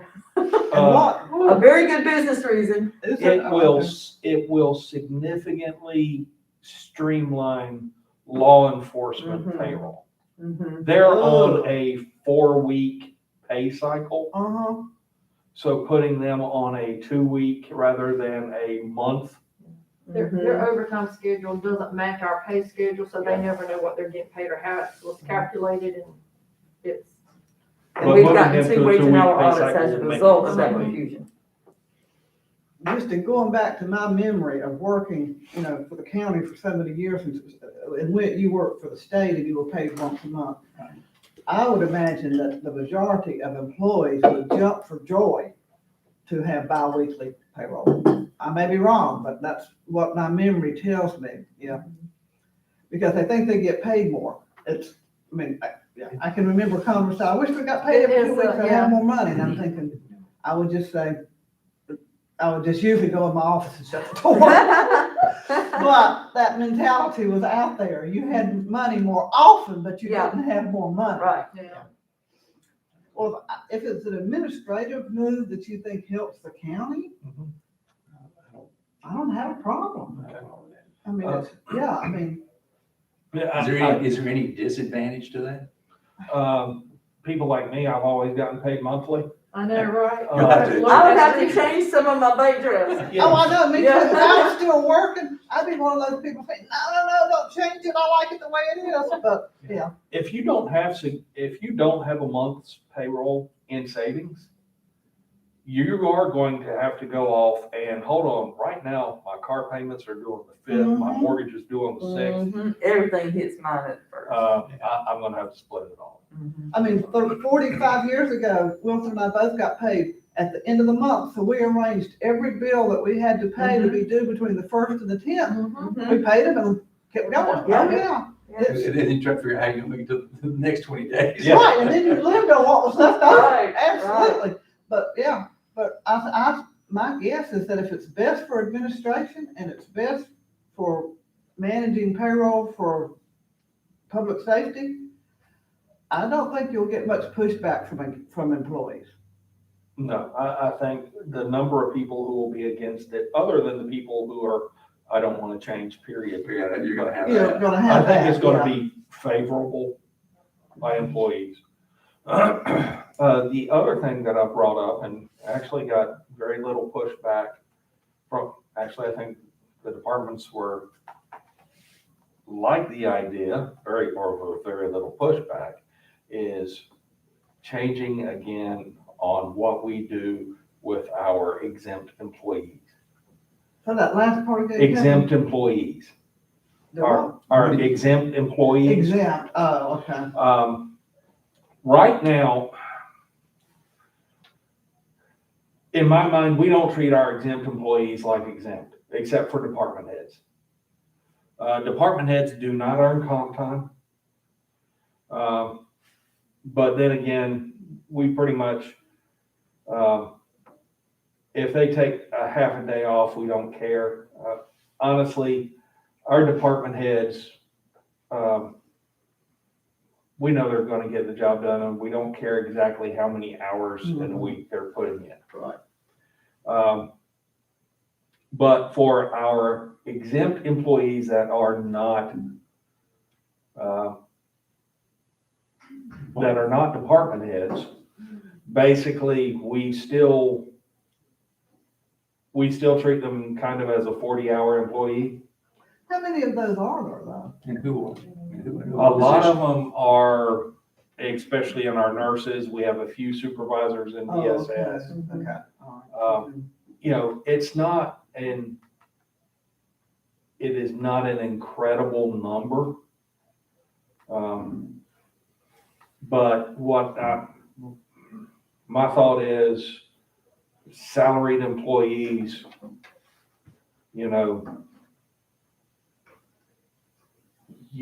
it's more get the job done and we're moving on. If you take a whole day off or vacation, but if you only work 38 hours this week, I don't care. Because we're already telling them, if you work 56 hours this week, I don't care either. Right, yeah. So that's one of the things that probably maybe when we do the payroll cycle, kind of bring in and do. and now Lori's brought up the idea, a lot of them is, and this would depend on exactly what we do with vacation, because it means a whole lot different is, you show up to work, I show up to work for an hour on Monday, I get my week's pay. Which means unless I take a week off, I don't take vacation. Right. So, the question is, when would we put in, okay, you need to take a vacation for a full day or for a full week? So there's some things in there to work out. But then again, if you're salaried and I only need to take vacation for a full week and I'm getting, I don't know how many vacation days I'm getting. Now, I'm getting a whole lot of time off if I need to. But then again, flip side to it is if I'm salaried and I'm not putting in 40 hours a week, I'm not going to be performing my job either. You mean if you're exempt? Yeah, if I'm exempt. Because exemption, quantity of hours is irrelevant. Yeah. You're getting a flat salary regardless of your actual hours. That's what the whole exemption means, being in exempt status. You're gonna get your salary regardless of hours worked. And what we would do in between now and when we did, hopefully this change is something we do in October also, but go back through and look at everybody who we qualify as exempt. Right now, we use the federal exemptions requirements, and they're fairly restricted. But there might be some people that are in there, they're not the people, but the position. But that position still needs to be a 40-hour-a-week position. So we may not treat that position as exempt. Right. So there'd be some exempt people that would come down to hourly, even though they could qualify under federal. Just because your position, you make $80,000 a year and you supervise people, we don't have to treat you as exempt. Right. But it goes in with, okay, those nurses, if they get their job done and they have the opportunity to take off Friday and it works out, take off Friday.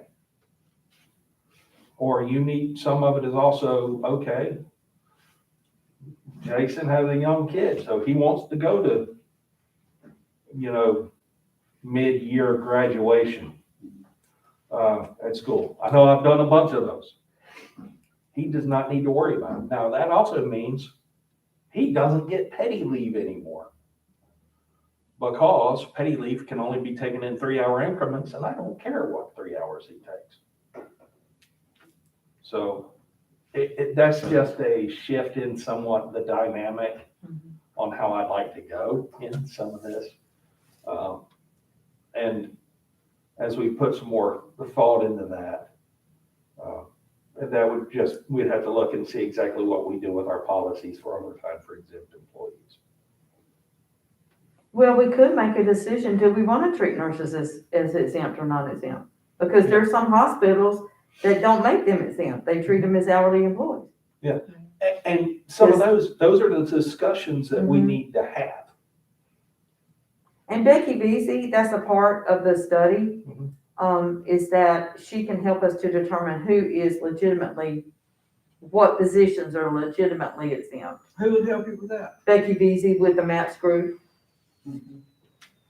Yeah.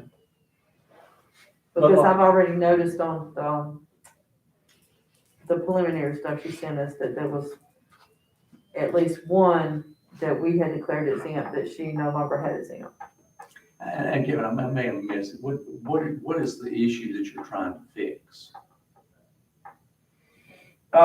In my mind, it's just a matter of really coming in with equity.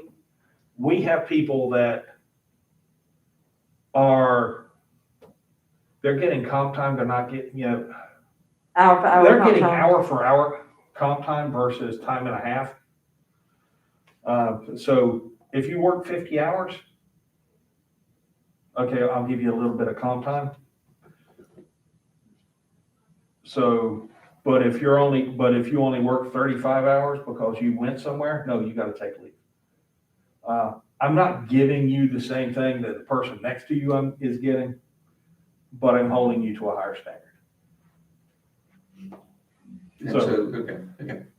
And it's just good, it's the exempt person that's working 50 hours a week and not getting anything extra. Right. And then it's not paid out at termination, and we had that situation where, a supervisor left with a very bad taste in her mouth because she had all these hours that were not paid out, and she just left with a very bad taste in her mouth. Yeah, I'm well aware of that one. It was at DSS, Mhm. yeah. And it's unfortunate because she was a stellar employee. Right. And I hate that that happened. And I think just time management, because really that should have been taken off first and her sick leave afterwards. So Well, I then- don't know what happened there either. I think that comes back into management. If people are earning that much comp time, they need to be taking that comp time. Well, if they're having to earn that much comp time, then there's something else wrong. Yeah, if you're earning 200 hours of comp time and you don't feel like you can take off from work, there's something wrong with the system internally there. And that's what I felt about that particular, I happen to know about that particular person because it was DSS and I'm on the DSS board. Because I know at Parks and Rec, they earn a lot of comp time, or at least I'm sure they still do, yeah. Because they're just in December, they could work 30 hours a week and get the job done. But June through August, they probably need to work 50 hours a week to get the job done. It's just also variable. There's just It's another, seasonal, yeah. yeah. And another thing that we're doing right now with our exempt people is we're almost making them account for hour. And an exempt employee, I mean, if you've achieved that status in your position, then you are probably an executive or professional. So do you really need to plug in 2 hours because you went to the dentist? Just go to the dentist. You know, I mean, Yeah, I'm sure that. that's what Kevin's talking about. We gotta treat them like they're hours. These people, they don't just go to the dentist, they have to tell somebody they're going to the dentist. I'm assuming most of these people have somebody that they're. Most of these people have people that report to them, Yeah. So, they are predominantly supervisors. Oh, okay, is Jason an exempt employee? Yes. If he goes, got a 2:00 dental appointment today, doesn't he tell somebody he's going there? He Yes. tells them, but it's not like he's got to now go into his timesheet and input. I know that. Oh, okay, I'm sorry. I didn't know if you- It's not, It's not willy vanilla. well, it's not people just walk, don't Yeah, are not accountable for where they are and what they do. Just The only person around here that nobody knows where he is me. That's the truth. I I hear know all some- kinds of conversations in the hall. Is he here? Do you think he's gonna be here today? I wish I had a dollar. Are you hiding I wish I had a And dollar he's for- here and he's behind the I'm closed in door. my office. Yeah. I wish I had a dollar for every time somebody asked me that. I mean, You're the keeper of the manager. well, it's funny because, if the door's open or whether it's closed, doesn't matter. It They'll doesn't still matter. come, they'll come in the door, Mhm. in through the door, past his office, come to me. Is Kevin here today? I don't know. I've been here to work today. Is the light on? I've called him and asked him that. Half the time. after We're gonna he put says, that in your "I don't job wanna go," I know. Half the time they'll leave. I feel like, Oh, you mean the people who asked that question? Oh. I feel like he needs a bell. We've always said we're gonna give him a cat bell. Do we have anything else? That's it. Okay, Kevin, and you and I don't remember what we just, yesterday we were talking about the work at home. Mhm. And did you say you had an administrative something or? Is this something that exists? Yes. Okay.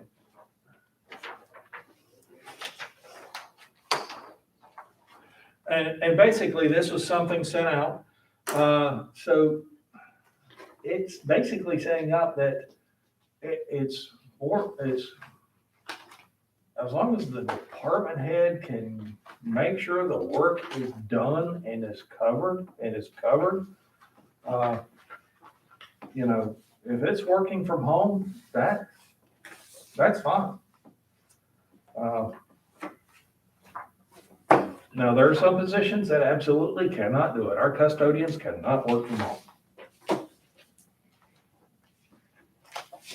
Uh,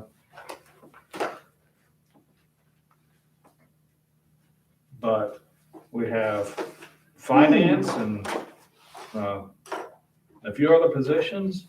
There are days, like veteran services.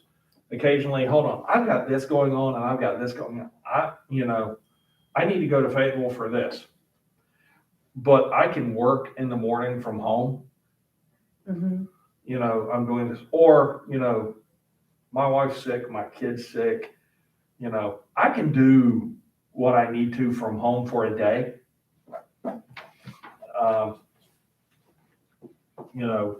Some of that's sporadic, or,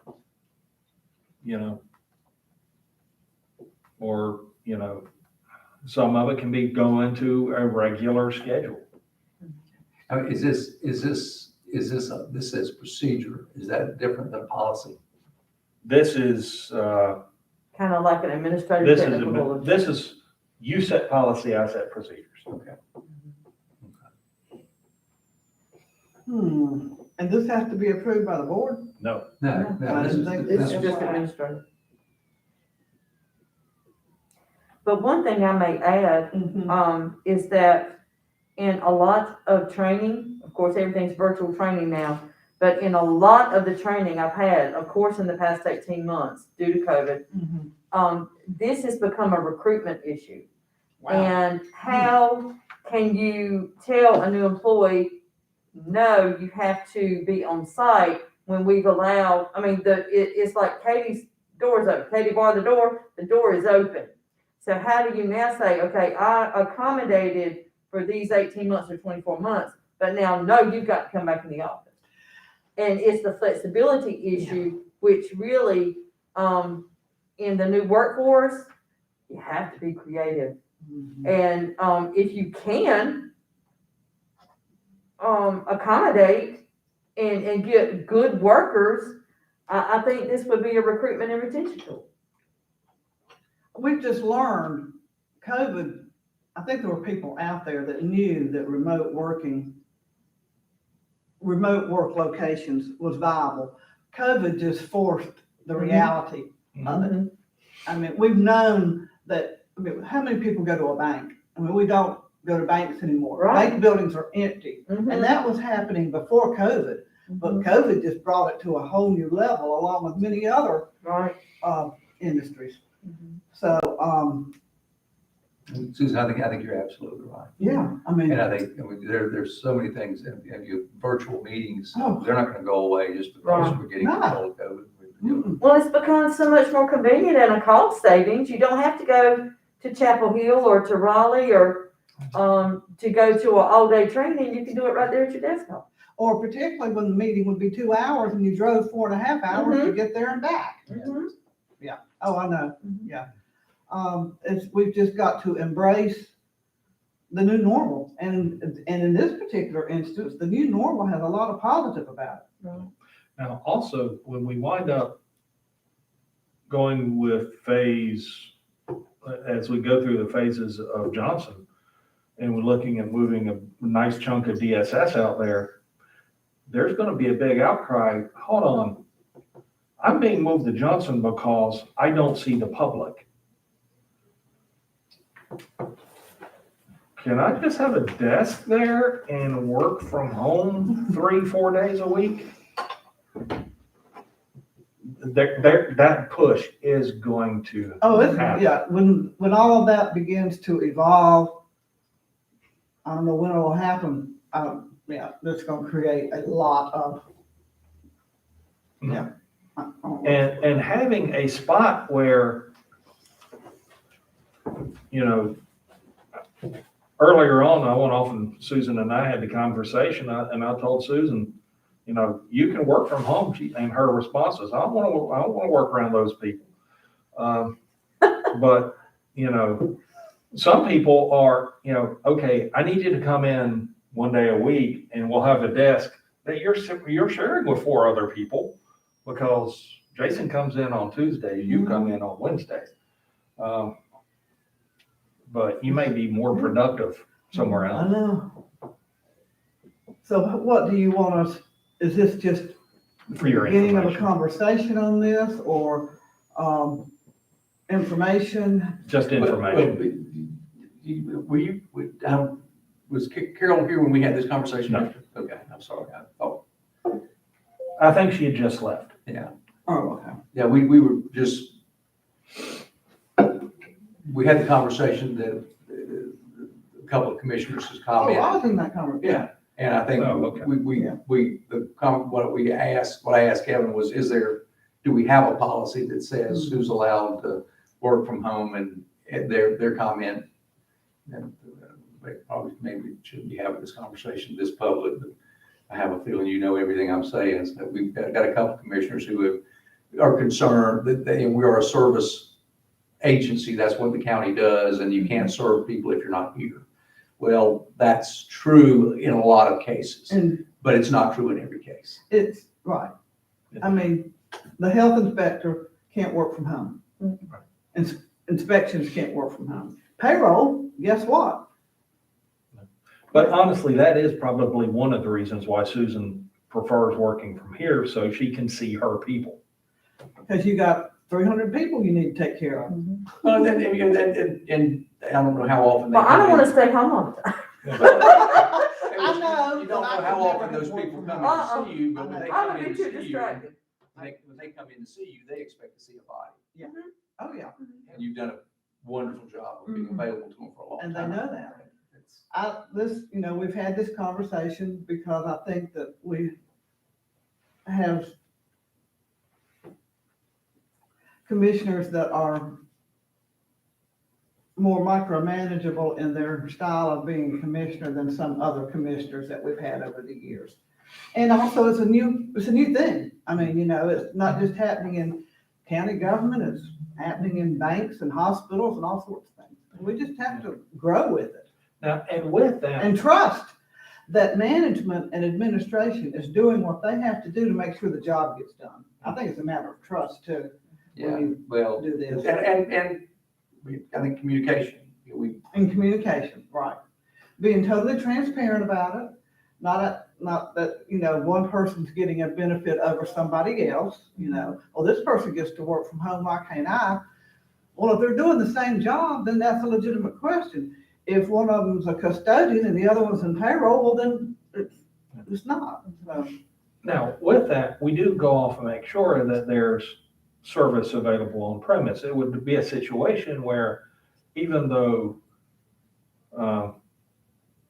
give the names, Susan, Lori, and Tim, can work from home, they can't all three work from home at the same time. mhm. One of them needs to be here, so when someone comes in, somebody can answer them.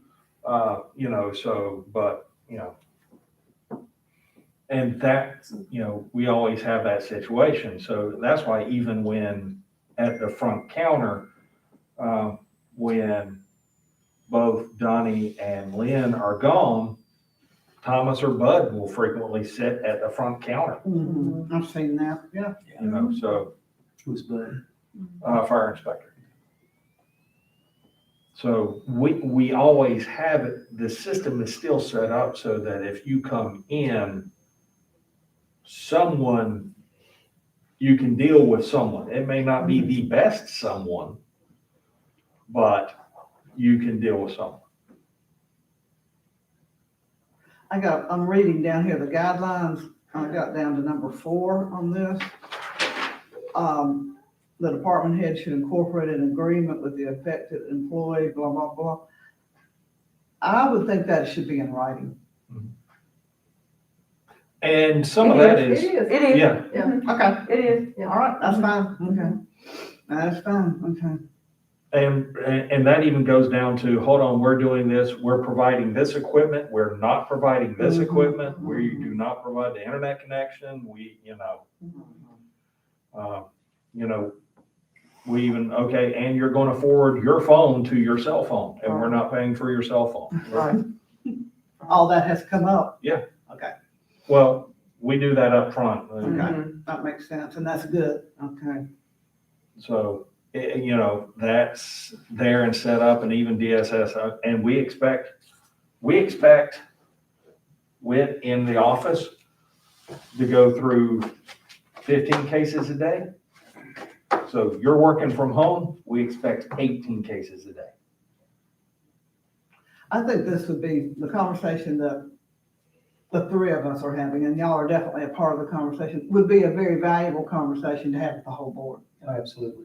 And I think that would reduce some of the maybe questions, concerns about the new style of work environment that's evolving. And that may be an excellent item for the retreat. It could be in February. I agree with that. Can we Really, set the date yeah, for the retreat? really We good have idea. not. Well, we'll probably bring that up at the January board. Write the dates for that, yeah. Okay. I think that's a really good idea. Okay. Okay. All right. I can't believe we're already talking about the retreat. Okay. This year just are we- flew by. I move that you say we're through with everything? Yeah. Yes, sir. I move Now- that we adjourn. Well, I move that we approve all these Right. changes. I approve, I second. Okay. And I vote yes. Okay, and I vote yes. And I thank staff for their work because I know you all seem to really like your job, but it's still work. Well, I'll just put a plug in from working from home. You give Lori a task, and before you can turn around, here, she's sending it to you. So it hadn't affected her league. I think you've been more productive, I think. Well, she already told us she doesn't like any of it since she works for her herself. So that doesn't surprise me at all. See, it works. And she always says, your people. I do have a very important question for you. Okay. And I normally rely on Susan for this. Because the construction meeting was going on for the last half of this. That's for the Laurel Hill Community Center. That would be the outer shell of the building. For the roof and the siding, the colors. Siding was the gray, the roof was the dark. Yes. They are the same, right? No, No, it's a different color. this is the gray side, that would be the siding of the building, and that looks like a blue. Wow. Mike's gonna drop samples off here. Now, Yes, they just finished, so. How soon do they need to know? Yesterday? Probably not, but I like the dark. they're saying this is gonna be the siding, and that's gonna be the roof. I think that's a nice okay, siding roof. Okay, I can see that. And I don't need to be, I don't care. I don't either. Yeah, I think I'll that, let somebody who that is important to make that decision. Y'all adjourn, y'all adjourn. We did. Yes. but that, I see roof and siding. Is this a public roof meeting? now.